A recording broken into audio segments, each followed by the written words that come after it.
Hello everyone, कैसे हो सब।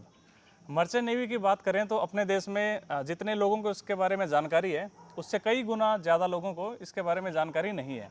आजकल तो चीज़ें काफ़ी ऑनलाइन हो गई हैं, डिजिटल ज़माना है, तो ऑनलाइन फ्रॉड्स हो रहे हैं लोगों के साथ। कॉल पे मतलब फ़ोन पे या फिर व्हाट्सएप पे या किसी भी तरीके से बच्चे को कांटेक्ट करके मतलब मर्चेंट नेवी के झांसे में फंसाया जाता है कुछ एजेंट्स के द्वारा। जब ये चीज़ें ऑनलाइन नहीं थी, अब तो चलो बच्चों को डायरेक्ट कॉल कर लिया जाता है या व्हाट्सएप पे आ जाती हैं चीज़ें, या फिर एडवर्टाइजमेंट लोग डाल देते हैं फेसबुक के ऊपर, इंस्टाग्राम पे एडवर्टाइजमेंट आ जाती हैं फालतू की।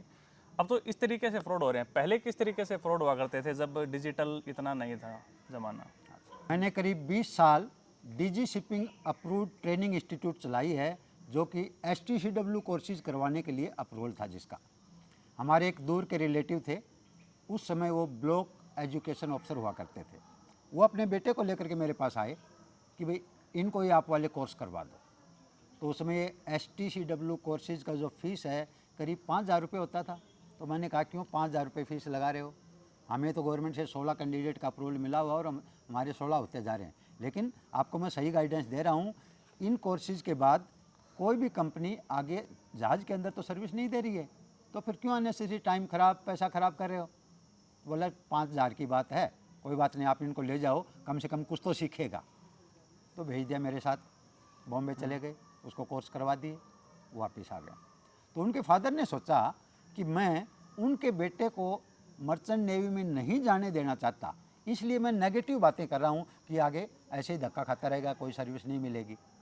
तो फिर उनके कोई और जानकार थे, उस समय राजस्थान में पिलानी में कोई प्रिंसिपल थे, उनसे कांटेक्ट किया। उन्होंने कहा मैं किसी को जानता हूँ और मैं आपके बेटे का करवा दूँगा। तो उन्होंने उसका कोर्स करवाया। सूरत में एक एकेडमी चल रही थी बगैर डीजी शिपिंग अप्रूव्ड, कोई उसके पास अप्रूवल वगैरह नहीं था। 3-4 महीने बच्चों का टाइम पास करवाते थे, ऐसे फर्जी। ऐसे फर्जी। इधर झुंझुनू के पास के ही थे, कोई पूनिया पूनिया करके, राजस्थान के झुंझुनू से। वो बाद में क्या करते थे, 3-4 महीने टाइम पास करा करके और 2 वीक के लिए उनको मेरे पास भेजते थे। तो 2 वीक के जो एसटीसीडब्ल्यू कोर्सेज होते थे तो वो मैं करवा देता, और उसके बेस पर आजकल तो गवर्नमेंट एसटीसीडब्ल्यू करने पर ओपन सीडीसी देती है। उस समय इंडिया गवर्नमेंट ओपन सीडीसी नहीं देती थी। तो बाहर कंट्रीज से पनामा, लाइबेरिया, होंडुरस, बाहामास, ये सीडीसी आराम से 10-12 हज़ार रुपये में इंडिया के अंदर उपलब्ध हो जाती थी। ये 4 कोर्सेज करने के बाद एसटीसीडब्ल्यू वाले। आजकल तो इन चारों कोर्सेज को एक ही कोर्स कर दिया है सिंगल सर्टिफिकेट का, उसमें 4 होते थे। ओके, तो ये बाहर वाली सीडीसी लेने के बाद नौकरियां मिल जाती थी आसानी से। कोई नहीं, सब बच्चे ऐसे ही घूमते थे। हाँ, ये जो गल्फ़ में कुछ कंपनीज के जस्ट ऐसे ही टग्स वगैरह के अंदर टाइम पास करवाने के लिए घर वालों को मालूम लगेगा कि हाँ बच्चा उधर सर्विस कर रहा है, और जस्ट एक बार ऐसे भेज किसी देते छोटे थे। मोटी हाँ, टग बोट पे छोटी या मोटी पुराने टग किसी ऐसे खंडर ही। जहाज पे। उसके बाद उस बच्चे का एडमिशन हो गया सूरत में, जो 3-4 महीने का कोर्स करवाते थे। 3-4 महीने उन्होंने कोर्स कराया, उसके बाद वो मेरे पास भेजते थे एसटीसीडब्ल्यू कोर्सेज के लिए, अच्छा। ताकि कम से कम उनको सीडीसी मिल जाए, पनामा, लाइबेरियन या बामस वाला कोई भी। तो उन बच्चों के साथ फिर आया हुआ मेरे साथ पास उधर कोर्स करने। तो मैंने कहा अरे बेवकूफ़, जब ये कोर्स तो कर चुका है तो दोबारा क्यों आए हो ये करने के लिए। अच्छा, तो और आपसे उन्होंने 5,000 में किए हाँ, और वहाँ से फिर और वहाँ पैसे से देके। उन्होंने 1,20,000 उधर फीस दिया, हाँ। 5-6 महीने ख़राब किए, और फिर वो सर्टिफिकेट उनके कोई काम आने वाली नहीं थी क्योंकि अप्रूव नहीं है।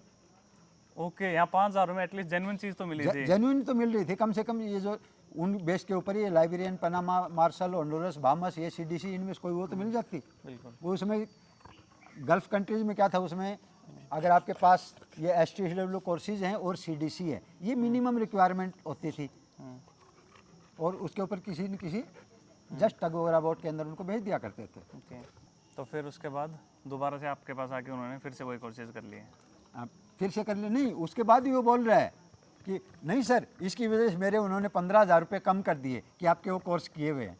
अरे वो फिर भी तेरे को अगर ये कोर्स करने थे तो बता तो देते, कम से कम डीजी अप्रूव्ड इंस्टीट्यूट से तो कराते। जैसे अप्रूव्ड इंस्टीट्यूट्स के भाई 10वीं पास 12वीं पास वालों के लिए एक तो सीसीएमसी होता है कैटरिंग वालों के लिए ना, जो कुक्स हैं, स्टीवर्ड्स हैं, वो जाते हैं। एक होता है GP rating course, general purpose rating. वो भी 6 महीने जनरल, का है। हाँ 6 महीने का है जनरल पर्पज रेटिंग, यानी उसके बाद आप इंजन साइड में भी जा सकते हैं, डेक साइड में भी जा सकते हैं। कंबाइंड कोर्स है, क्योंकि इससे पहले 2 अलग अलग कोर्स होते थे। 4 महीने का होता था इंजन रेटिंग का, 4 महीने का होता था डेक रेटिंग का। अच्छा, 8 महीने हो गए। हाँ, और डेक रेटिंग वाले सिर्फ डेक साइड में जाते थे और इंजन वाले सिर्फ इंजन। अब ये दोनों तरफ ओपन है। बाद में दोनों को कंबाइंड कर दिया, जीपी रेटिंग नाम दे दिया। अब मतलब ऑप्शन है कहीं भी जाओ। हाँ। 6 महीने का करके। कोर्स एक जैसा ही है, उसके बाद चाहे आप इंजन साइड से जाओ या डेक साइड से। तो ये है अभी फ्रॉड। देखो पहले तो होता था कि बहुत कम बच्चों को टारगेट किया जा सकता था। अब तो देखो ऑनलाइन का ज़माना है, एक फेक सी ऐड निकाल ली, उसको या तो आप फेसबुक पे पोस्ट कर दो या गूगल पे डाल दो। आजकल बच्चा क्या करता है, जिसको ज़्यादा पता नहीं है, वो गूगल पे जाके सर्च करेगा मर्चेंट नेवी वैकेंसीज या मर्चेंट नेवी एग्जाम या कुछ भी मर्चेंट नेवी सर्च करेगा, सबसे पहले उनकी ऐड आ जाती है ऊपर। बच्चा उसको कॉन्टैक्ट करेगा और उसके बाद बस वो जाल एक किस्म से, और बच्चा मछली है। उन्हें अपने जाल में ज़्यादा से ज़्यादा मछलियाँ फंसानी होती हैं, तो इस तरीके से एडवर्टाइजमेंट निकाल के रखते हैं फेक सी। फिर बच्चे जो है उनके झांसे में फंस जाते हैं। फिर लाखों रुपए धीरे धीरे करके बच्चा दे चुका होता है, फिर जॉब भी नहीं लगती, पैसा ख़राब हो जाता है, टाइम ख़राब हो चुका होता है, बदनाम हो जाती है मर्चेंट नेवी। लोगों को लगता है मर्चेंट नेवी प्रोफेशन ख़राब है, जबकि मर्चेंट नेवी अपने आप में एक बहुत बढ़िया और शानदार प्रोफेशन है, बस लोगों को जानकारी नहीं है। इस वजह से जो है लोग फायदा एजेंटों ने उठाते हैं। बदनाम कर रखा है कुल मिलाकर। बिल्कुल। बाकी नेवी, मर्चेंट नेवी अच्छा है, अच्छी जॉब है, अच्छी सैलरी है। भाई 10-12 पढ़े ऑफिसर के अंदर भी तो +2 वाले जाते हैं, बिल्कुल। जो डीएनएस कोर्स करते हैं या BSc nautical science. DNS course 1 साल का, बीएससी नॉटिकल साइंस 3 साल के कोर्सेज हैं। ये डेक ऑफिसर्स के लिए कोर्सेज हैं, स्टार्टिंग वाले कोर्सेज। तो चलिए गाइस, इस वीडियो को बनाने का मेन मोटो यही था कि जिन बच्चों को जानकारी नहीं, आज भी बहुत सारे ऐसे बच्चे हैं, मुझे खुद ही लगता था यार आज तो सबको पता चल ही गया होगा, 2 साल से तो मैं ही बता रहा हूँ, बट स्टिल आज भी बहुत सारे बैकवर्ड इलाकों से या फिर ऐसे जो गांव से बच्चे निकल रहे हैं, उन्हें पता ही नहीं है मर्चेंट नेवी के बारे में ढंग से। तो उन लोगों तक अगर ये वीडियो पहुँचती है तो एटलीस्ट वो लोग बच जाएंगे भाई, इस तरीके से फ्रॉड के चक्कर में अपने को नहीं पड़ना। जो मर्चेंट नेवी का अगर आप बढ़िया कॉलेजेस की बात करें जो कि डीजी शिपिंग से अप्रूव्ड है, तो डीजी शिपिंग की वेबसाइट पे आपको उन लोगों के नाम मिल जाएंगे। जो 10वीं पास जो बच्चे होते हैं, सबसे ज़्यादा टारगेट इन्हीं को करते हैं लोग, जिनके पास 12th में साइंस नहीं थी। उनको जीपी रेटिंग का कोर्स या फिर STCW करके ओपन CD से पकड़ा देना, सपने दिखा के बड़े बड़े कि इसके बाद पता नहीं क्या नौकरी मिल जाएगी और कहाँ मिल जाएगी, झूठे सपने दिखा के लाखों रुपए ले लेना और एक बकवास सा कोर्स करवा के दे देना जिसकी कीमत ही 20-25 हज़ार रुपये है। तो इस तरीके से फ्रॉड होता है बच्चों के साथ। तो इन चीज़ों से अपने को बचना है और दूसरों को भी बचाना है। तो चलिए गाइस, रखते हैं इस वीडियो में इतना ही, मिलेंगे नेक्स्ट वीडियो में। Tata, take care, bye bye.